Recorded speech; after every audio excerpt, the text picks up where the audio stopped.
Well, how unusual can unusual get?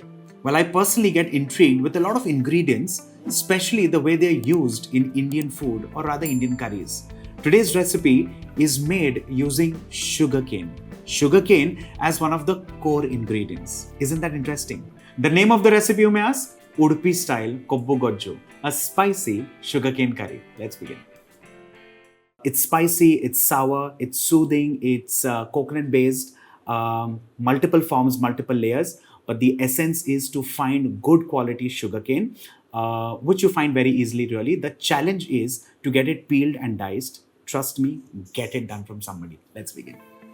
Let's begin with roasting a couple of spices. Begin with a neutral oil, beginning with coriander seeds, mustard seeds, urad dal, cumin seeds, fenugreek, couple of dried red chilies, and last but not the least, desiccated dried coconut. Let's roast this till actually the dried coconut just about begins to turn golden brown in color, and trust me, that is the litmus test for the browning in this curry.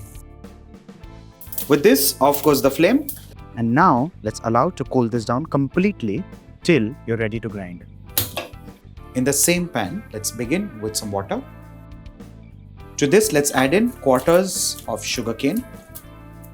To this, let's add in some tamarind water, couple of curry leaves, jaggery, and couple of green chilies, which in this case are completely optional. Once this begins to boil, let's add in our wet paste and give this a good mix.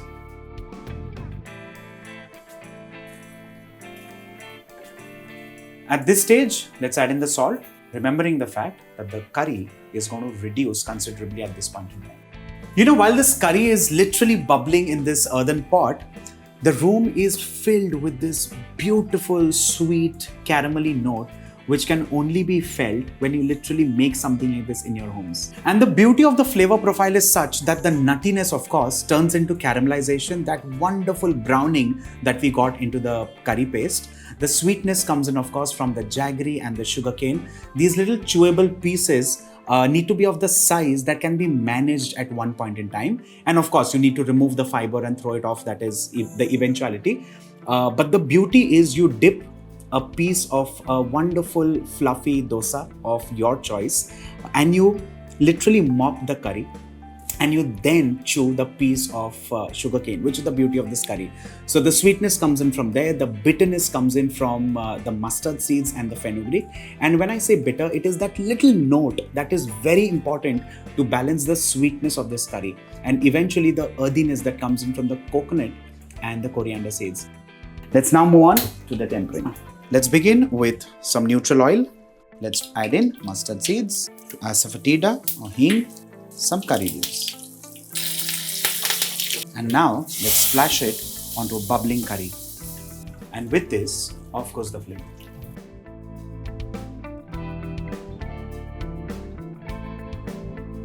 Just about perfect.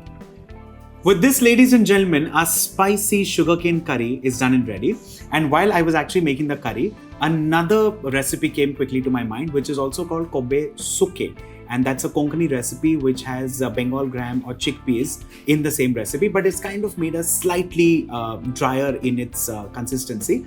Having said all of that, at this stage, you could also add in some drumsticks. Maybe you can add in some cashews, fresh cashews, or the dry fruit. The choice is completely yours.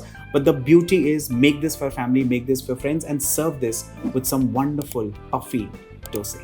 This is me, Varun, Inamdar, signing off. Bye for now.